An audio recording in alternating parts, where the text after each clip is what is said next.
Hey everyone, welcome back to another episode of Mental Health Mondays. Phil, thanks for joining me as usual. How many of these have we done? I don't know. I think this might be like 8. Maybe. Do you know what day is it? I don't know. I realized that you thought it was Saturday this morning. Oh So, man, I think it's a different day every day. Like I have a 1 in 7 chance of when I wake up getting it right, and I never get it right. So I'm just well, my plan on talking to you on Mondays helps me to remember it's Mondays. So, Okay, good. So it's Monday. We're good on that. Couple quick housekeeping things. We usually get to this at the end, but I did want to let everyone know if you have a specific need where you feel like you have like a mental health kind of crisis or something you want to address, even if it's just finding a good therapist that might be connected with Emergence, you can always go to emergencenj.org/counseling. That's a great first step. You can reach out via that form on that page and talk to someone like Phil on his team and get you connect with our network of counselors that are kind of connected with Emergence. And then also, just so everyone remembers, 7 p.m. every Tuesday night, R&R meets, so a large group setting on Zoom. And it's a great way to start to just kind of open up and unpack a lot of these. If you're feeling individual issues that we kind of cover on these weekly meetings, this is a great place to just jump in and start to talk about it with some like-minded people and have people kind of guide you through some of that process. But outside of that, today, Phil, we've got a whole bunch of topics, I think, to talk about. So we decided to do a little bit of a grab bag. So I've got my timer here, which will maybe I'll do like 6 or 7 minute rounds, but we're just gonna blast through some rounds because there's some heavy topics, but some stuff I think that we can really kind of grab from that people have been talking about in the comments. Again, leave your comments over here if you have a future topic, but maybe save it till the end. Maybe we will cover it today. So Phil, I'm gonna set this timer for, let's do 6. It'll beep when we're done. Tell me, just from your perspective, not even as maybe a licensed counselor / therapist / pastor, what are you doing on the day and day to make sure that you feel normal, to stay sane? yeah. I think we've talked a little bit about this before, but I think, yeah. So for me, I feel like those rhythms have been, kind of from day one, really important for me. Kind of like grabbing hold of like what's in my like even differentiating what's in my control, what's not in my control, and grabbing hold of like what is in my control. And so I think, for instance, like I have been accustomed to like these gloves, everywhere, and where is it? Yeah, and just kind of having these, candy, wherever I go, and it's like a new normal. So there's just, I've got a pack in my car, and I've got a pack kind of like at home, and there's some stored in my wife, in my wife's van, so like, which we got back, by the way, if you were last Yeah. Update from last episode. the day after. Stolen van is not stolen anymore. Yeah, it's in the shop right now. We don't have it, so Lisa has no transportation for the time being, but we're getting it back soon. Rental. So yeah, but like anywhere I go, and I'm and I've got a little bit of sanitizer, which is actually like you can find it places now in those different spots. So like I'm doing what I can. So I'm walking in, with these gloves and probably sanitizing them, so that they don't just become as contaminated as everything else, and putting on my mask and doing what I have to do, So these have become kind of, a new product anytime I'm kind of leaving the quarantined arena of my home or my office. Anywhere else I go is pretty much non-quarantine status. So, yeah. So I think having that sense of like, okay, I'm gonna do what I can to be, to avoid getting this, and we remain socially distanced, from the majority of people, and it's just kind of like family, and I think I would wonder for you, Matt, a little bit more, because my routines and patterns, have not changed that much. I mean, my home world has changed very much, but like I still have, thankfully, an isolated kind of office that I can come to, and when it's kind of work time, and a lot of my jobs are remote. So I've been able to kind of keep my pattern, and in many respects. I think there's been some meeting in the middle with my wife and I, in terms of, when I can stay home, I do stay home, do it from there. And that's hard, that, adjusting to that. I think she's been learning how to homeschool, but routine has been essential. So, and I think staying in contact with certain people, staying connected, talking about our experience, whether that's been our community group that we continue to meet with, or whether that's R&R on Tuesdays, or just friends that I try to keep in contact with, trying to continue to talk through and listen. I think those are some things. I've been riding a bike. Nice. Currently, so we have like a Peloton bike, which is I didn't ever really use. I got it from for Lisa a little while ago, and I'm using it just as much as she is these days. Nice. So just trying to take care of myself physically. Sleep. I feel like now I'm nervous for the next time we actually play basketball, because that's my fitness usually usurps your ingrained basketball skills. Like if I can hold you off for like 10 minutes, then I know I can take a lead. And now exactly. Now I don't know anymore. If you ride the bike, I'm in trouble. Yeah. Yeah, I think it's very funny what you said, because I've always kind of you and I in particular are kind of like some people are creatures of habit, and you and I are all, in a lot of ways, similar in that we're kind of creatures of chaos. And I'm the same way. Like, I think the things that make me feel good about, just almost feeling safe is like having like some hand sanitizers, like just kind of strewn about in my car, and like pairs of gloves, which probably are not like actually keeping me clean, but knowing that I always have like a set to grab, or a mask, like, because I forget everything everywhere. Having them kind of tucked into like little nooks and crannies, that's become like my go-to like safety blanket, silky, kind of thing.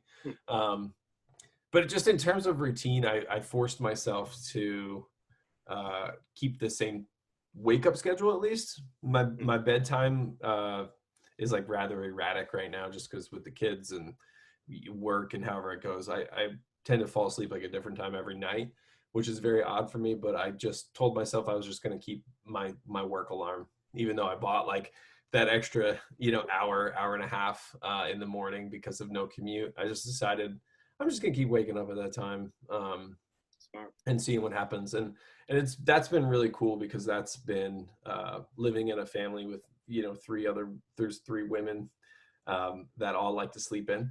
So it's just like me, I kind of wake up, I'm the dad who gets to like sit at the table by himself and do a little reading and some silent prayer and things like that. And that's become a part of my routine that I really value. This morning when it kind of got disrupted, I was like, oh, I need to go back inside. I almost went back to bed. And then I was like, I'm just going to have my coffee, and timer, lightning round number 1 is done. I will just say that, yeah, I think for some people, and I'm sure that you'll second this, for some people, their routine is shower in the morning, go for a jog in the morning, whatever that was. I think beforehand, I think you should probably keep it now is going to be one of the healthier things you can do, but it does comes back to control, like you said. How do I put new structure in so it's not just all over the place? Yeah. And then one last thing, I know I'm breaking the rules, but I will say, figuring out how to, if you're like me and your work is now in your bedroom, figuring out how to put up kind of on ramps and off ramps for yourself are pretty good idea. Because I lost control of that the first month, and I was just like, I had one eye like twitching all the time and hair going all different ways, and it feels good now to have a schedule. The melting pot of personal and work, just kind of like melding together, not knowing where the boundary lines were anymore. So, but I also think, we've talked a little bit about, like just, I think those rhythms of waking up, or when am I going to make time for self-care? Or when I say self-care, I mean, I think part of that is, is there time where I'm spiritually connecting? Is there time where I'm connecting with those I love? And is there time I'm checking in actually with myself? I think, again, self-awareness is a big part of this. And it might be a segue, here a little bit, but like, in the past, we talked a little bit about, the quote, I think I have it somewhere here. All of humanity's problems stem from the inability to sit quietly in a room alone. I think 16th century, this dude Pascal, and again, like, just that sense of like, am I still distracting myself, any second I can, or am I even trying to check in and kind of say, hey, what am I feeling? What's going on? To just give that part of me the ability to breathe. Yeah. Am I connected with other people? Am I staying tuned in with those relationships, or am I too busy with the things that I'm doing? Am I checked in with my own body, or am I too busy? Am I spiritually connected with God? Or am I just, so those routines and those patterns, I think, can be a real fundamental, staple of health, but not if they're at all times, in a sense, getting in the way of me actually connecting, tuning into the living, breathing relationship I have with God, with myself, with others. Sure. I think it's also important to note too, I know you had said like making time for self-care. And I think in our modern time, it's so easy to think of self-care as extravagant or extra, or, right? Yeah. Like all of that stuff, or something that has to be very complicated. Sometimes I think self-care is could be as simple as allowing yourself, 5 extra minutes in the shower if your schedule or your hot water heater allows that, or things like that. I think that we, especially on the, you and I get into topics and they become very sometimes abstract, and I think those things like treating yourself to something nice doesn't always have to be this outlandish thing where you need to spend $100 on a spa kit and set aside a half a day to do something. I think self-care is as simple sometimes as making yourself a really nice cup of tea, and sitting down with just like your favorite Bible verse, and just making maybe the self-care aspect of that is making sure like you communicate with your family like, hey, I just need 10 minutes. I'm going to take that now. And I think that those times can be really special and really important for mental health. Yeah, absolutely. Hey, so next topic. This one's a little interesting. Somebody wrote in last week about how to stay healthy during the pandemic, which I think was maybe like how to avoid getting the virus, which, obviously doctors are having a hard time trying to figure that out. But because this is Mental Health Monday, Phil, I would like to just maybe hear you weigh in a little bit. What are the things that we can do for ourselves mentally that will keep us physically healthy? Whether that's, we just look at things like stress, how they kind of negatively impact the immune system and things like that. So what do you think, what are some of the things that we can do that either tie in physically, because there's a lot of back and forth there that people don't necessarily know about, whether it's getting those really great like hormone boosts from certain exercising, or whether it's like we just said, like reducing stress. What does that do for you physically, and how do the mental and physical kind of attach to each other? Yeah, well, I think of at least 2 categories. What were you pointing at there? Sorry, what was that? My timer. Oh, my bad. No, I'm just happy that I finally get to have a prop. No, we probably need it. So, 2 of them, I think one of them is the bare essentials, kind of bare bones of what my body needs, to kind of stay safe and not, just able to kind of meet the world, enough sleep, eating decently well, good rhythms, like we talked about, maybe of connection. So I think you could speak into that as much as I can when it comes to what are your rhythms, when, I think about, from a mental health standpoint, I think it goes back to,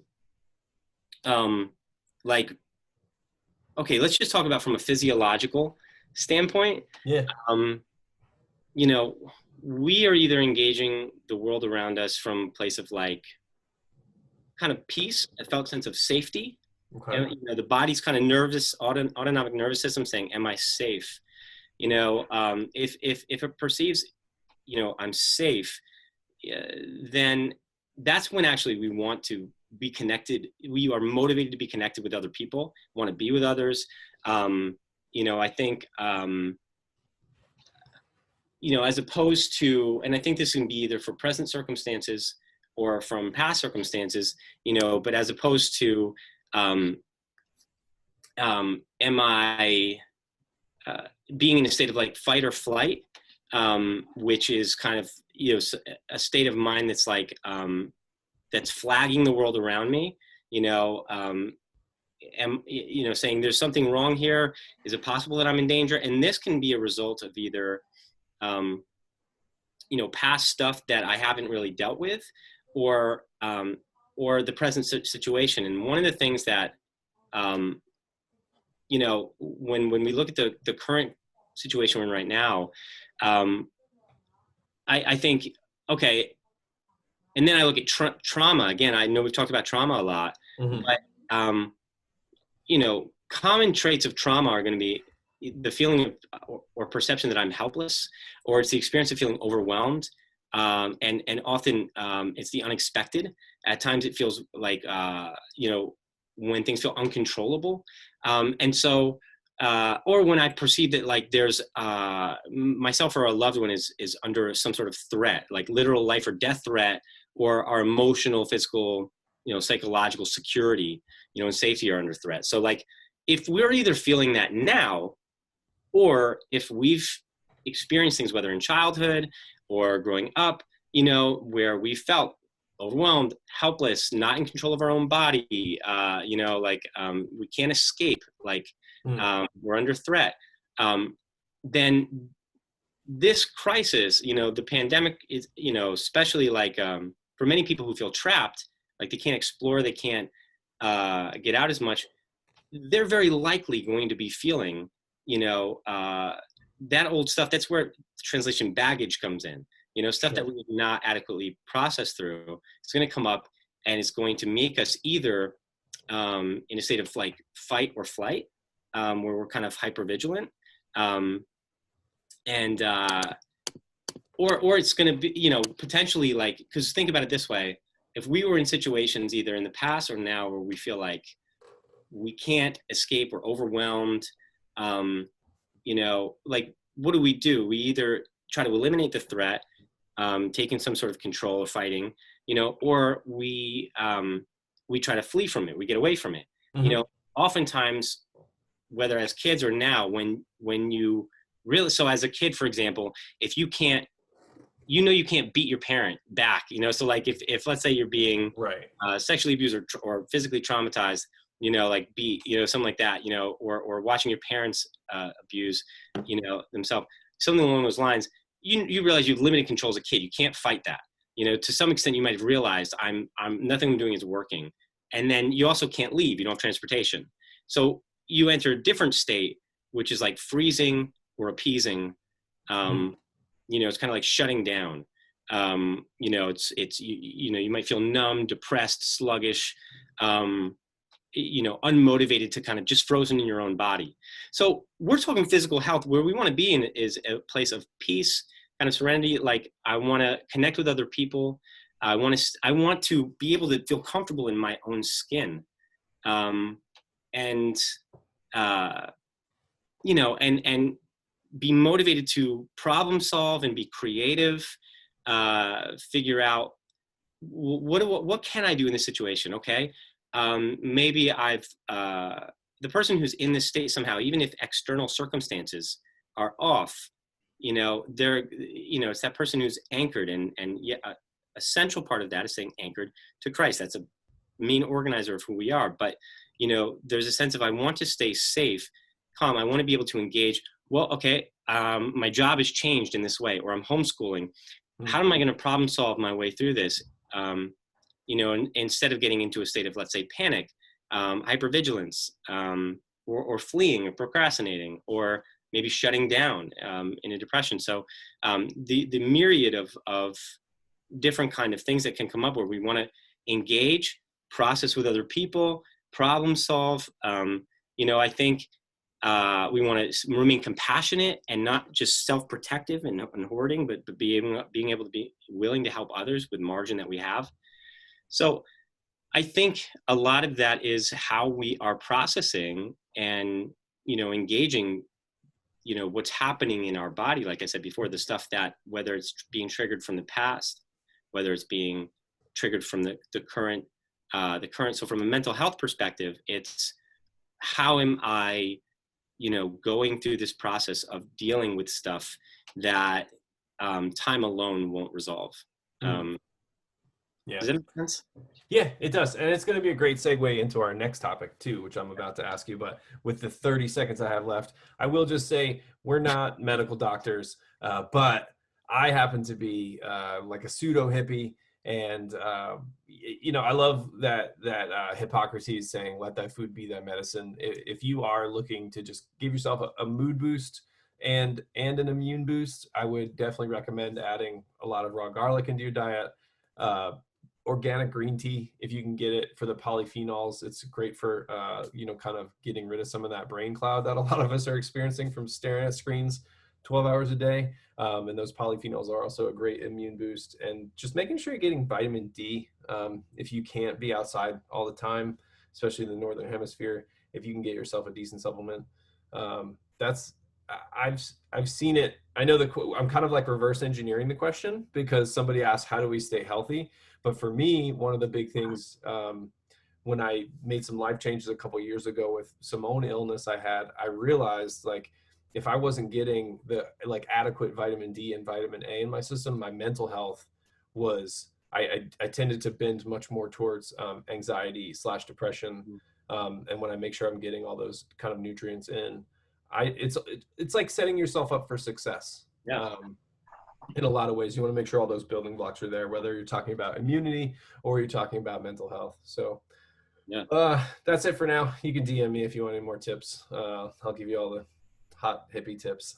But what you were saying in terms of kind of overcoming and kind of more in terms of mental health, what I wanted to really ask you about, and this is a big one. I'm setting the timer for 10 minutes, and maybe this will be our last topic as we kind of wrap up. But I wonder if somebody had mentioned talking about grieving in the comments last week, and I'm just a little confused from the abstract nature of grief and the way we talk about it in a medical sense. Can you maybe demystify this a little bit for me, where it seems so clear if you read in a book, like, these are the steps you're going to go through as you grieve, or, it seems to almost read like a math equation.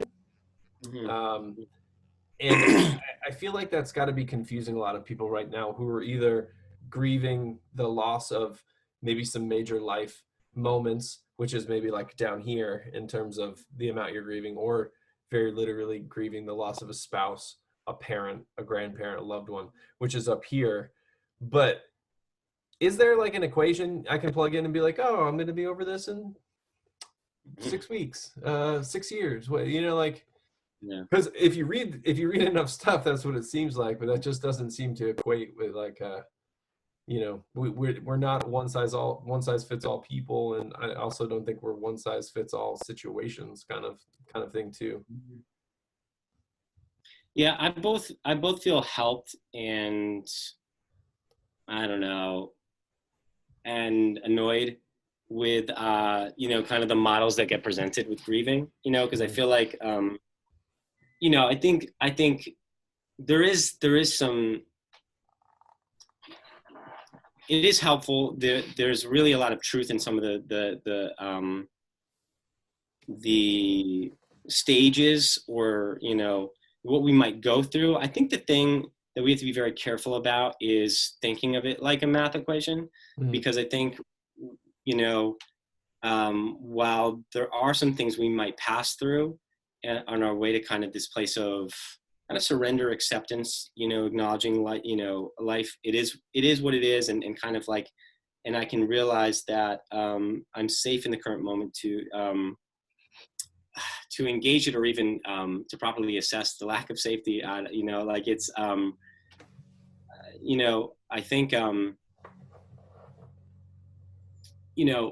so it can be like a roller coaster ride going up and down, where, we might be experiencing different. So I'll walk through some of the stages, some of the things, but I think a lot of times we might be experiencing, it's not so linear, different stages, and kind of go back to a different one and then kind of experience this again. And I'm up and I'm down, I'm angry, I'm sad, I'm, kind of bargaining again, I'm kind of in denial, or, and so it kind of can be all over the place. And I think that there is a place where we can get to where, if we engage it and don't avoid it, push it down, act like it's not there, or kind of just try to move forward. If we engage it and let our body communicate and move through it, whether 7 seconds or 7 years or whatever, there's a place I think where we can get to where you could say there's a sense where I'm able to move on, but I don't have to move on. Like I'm able to move on, but I'm okay here.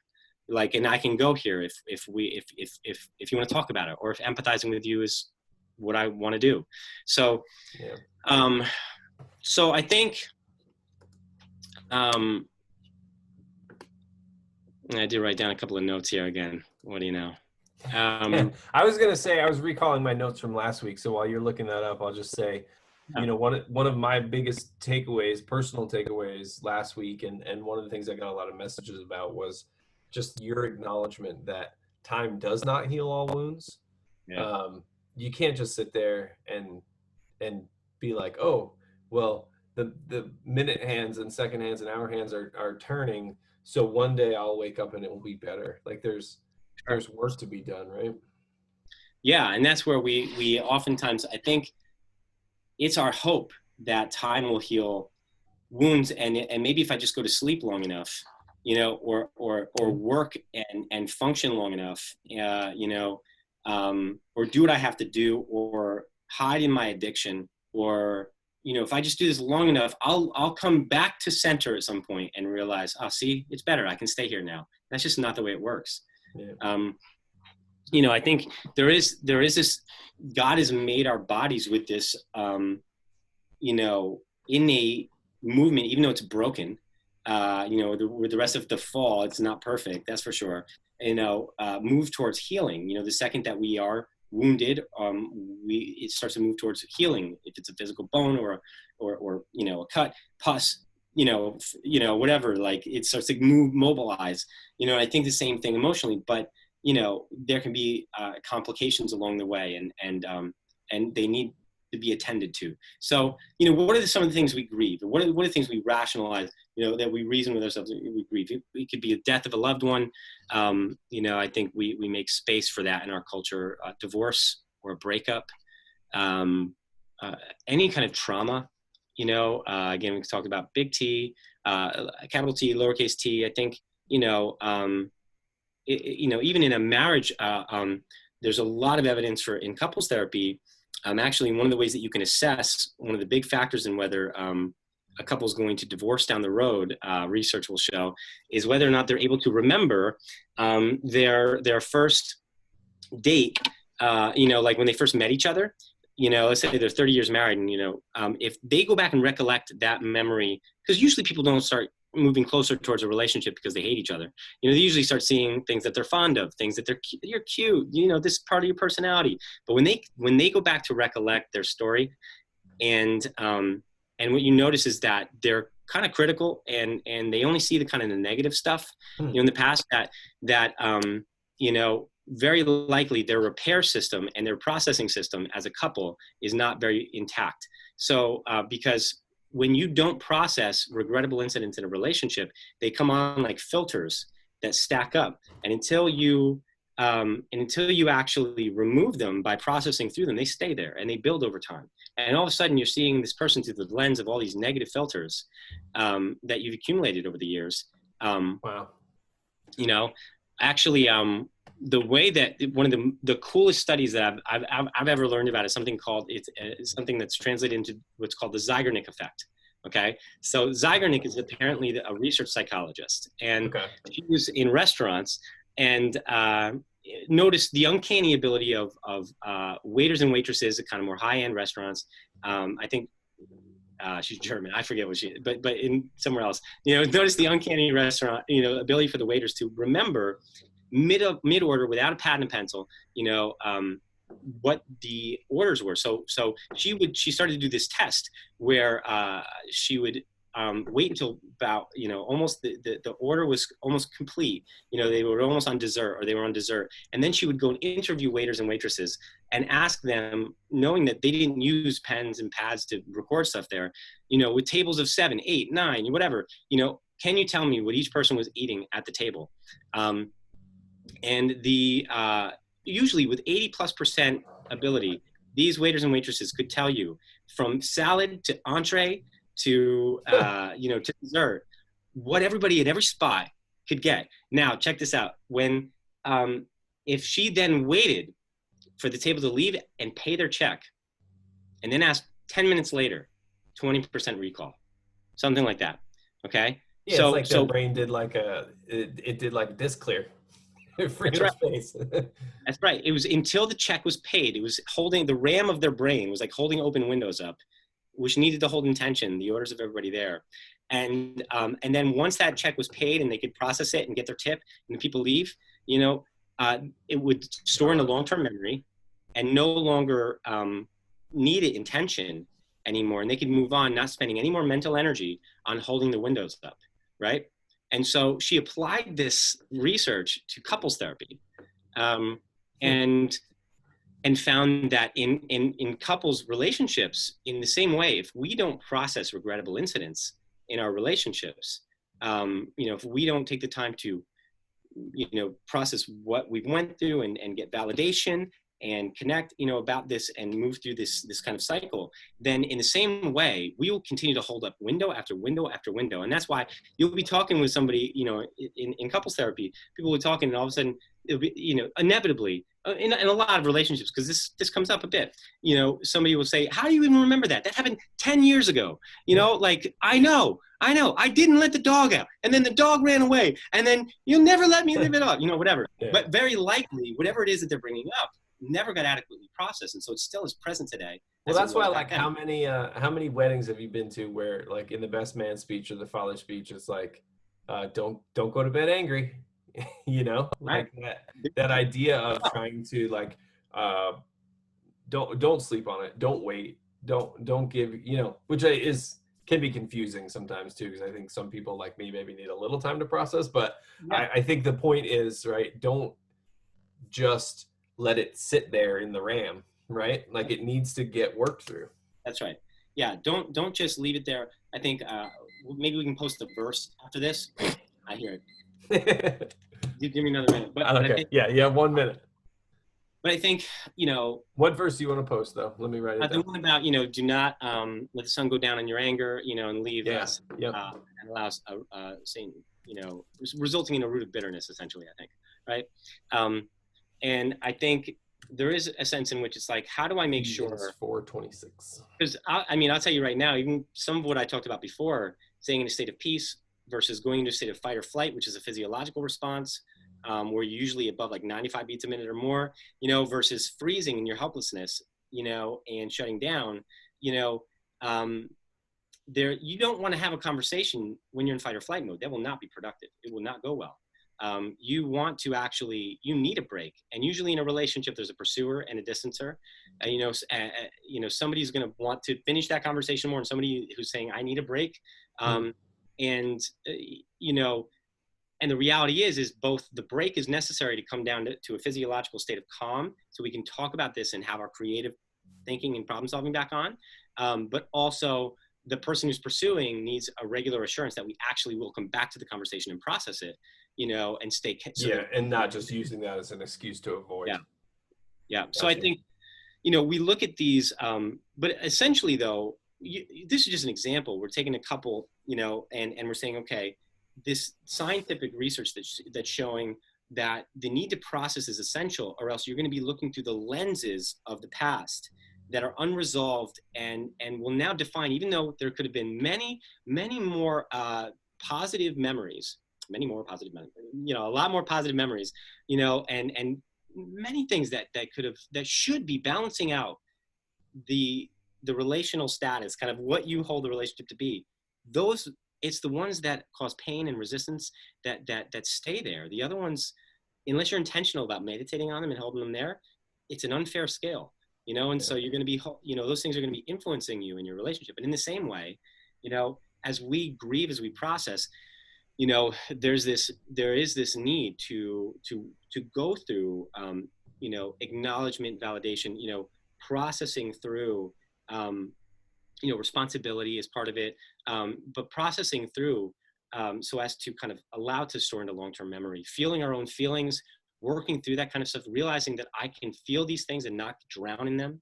And so I think a lot of times those stages might be shock, denial, bargaining, guilt, sadness, anger, acceptance, right?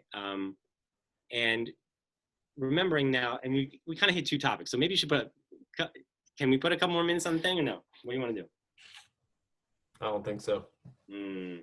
I would love to, but we got started a little late today, so okay. Let's put a pin in it for, like, because we are officially kind of out of topics and we're just winging it at this point. But let me make some notes before we get off this call, and we'll give people a little promise as to what we're going to talk about next time. Well, let me put a punctuation mark down on what I was saying. Okay. So we can come back into those stages of grief and their functionality another time. Okay. But okay. For now, grieving healthy in general, because this is important, I think, what do we need to do? And I think validation is an important part. So when I think validation for another person, I think you do nothing. Okay. Meaning this, somebody's going through something, you show up, whether virtually or not virtually. There's a realization you don't need to fix their problems. You're present with them. You allow them to know that you hear them, that you're not judging them. For me, if I'm the one who needs to kind of walk through this, I have to acknowledge and validate I've actually been hurt. This is something I've actually gone through. Putting words to it, like we've talked about in the past. Next, there needs to be physical safety. We talked about this in the past too, but if you can't heal, if your mind and body is if you're not feeling physically safe, your mind and body are going to prioritize, okay, let's get physically safe. Then we can do all that other stuff later, Yeah. Or if you're feeling judged or not emotionally safe, you're going to shut down. You're not going to stay in kind of move mode, in engagement mode. So we want mirroring, we want acknowledgement, we want to know somebody else is actually listening to us and cares. And another element is we actually do need time. Time is important, but not alone, right? Yeah. We need to be sharing our pain with others, realizing their strength and vulnerability. And then we need to be removing blocks, like we stop avoiding it. So it can't be, I'm too busy for this, or when I make more money, or when I, or realizing that I think a lot of the cyclical addiction is happening because people finally get physically sober off of a chemical or alcohol, and then they realize there's that daunting thing that they don't want to deal with again, and inevitably it sends them back into addiction, right? Or into another, it just becomes another face, right? Whether alcoholism becomes food addiction, becomes exercise addiction, becomes but essentially we want to ask ourselves, has some form of coping become the very thing that's distracting me from my healing? Something that protected me in the past, something I'm doing now to cope with what I'm dealing with. Is this now the thing that's stopping me from actually engaging this? Because we don't want to go into being stuck in a normal grief where we are avoiding, and then we lock into like protesting or being angry all the time or controlling things all the time, or despair or detachment. So cool. I mean, not cool, but I love listening to you talk about this stuff. I would listen to it all the time. Maybe I'll go back to school and you can be my professor. So next week, I want to talk about the stages of grief. I'd also like to talk to you about, just so you can think about it over this next week, what does it look like for us to, you just said as a friend or as a family member, it's our job to show up, right, and do nothing, which is reminds me a lot of in Jewish There? culture. Can you hear me? Got me? Yeah, now I can. Okay, I cool. missed the last sentence. That's okay. I was just saying it reminds me a lot of in Jewish cultures when they are grieving. There's what's called, they sitting shiva, where it's just like you're not there to Yeah. fix things. You're not there to say anything. You're just there for when someone does need you. I wonder what it looks like in our modern culture to do that. Excuse me. And also, like, what is our responsibility as friends? How can we safely encourage this with the people around us when we see them kind of spinning their wheels? Because I think that's a pretty big topic that we could spend a solid hour just kind of working through, me asking dumb questions and you teaching people how to do it safely. Listen, man. Listen, man. I think a lot of people listening are listening also, for just, the question you asked, the insights that you have as well, man. It's as much as you keep saying it's a privilege, whatever, to meet with me, man. I mean, I'm always feeling the same way. Like I get so much good fruit out of talking with you. So it's the chemical equation of you and me, buddy. Nice, man. You know? We're perfect together.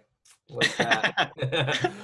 Cool. Well, everybody, thanks for listening so much. Again, you have our emails. You can also leave a comment in the box if there's any topics you want to talk about. I think what we'll probably start to do, because a lot of them filter in throughout, like week to week, we'll probably do another one of these kind of grab bag things in a couple weeks after we work through some of those bigger topics. So guys, again, thank you so much. Phil, thank you so much, not only for taking the time and giving you knowledge, but doing it after some emergency surgery on your mouth this morning.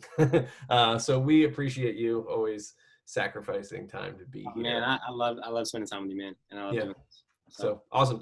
Thanks, dude. I will talk to you soon. Fist bump.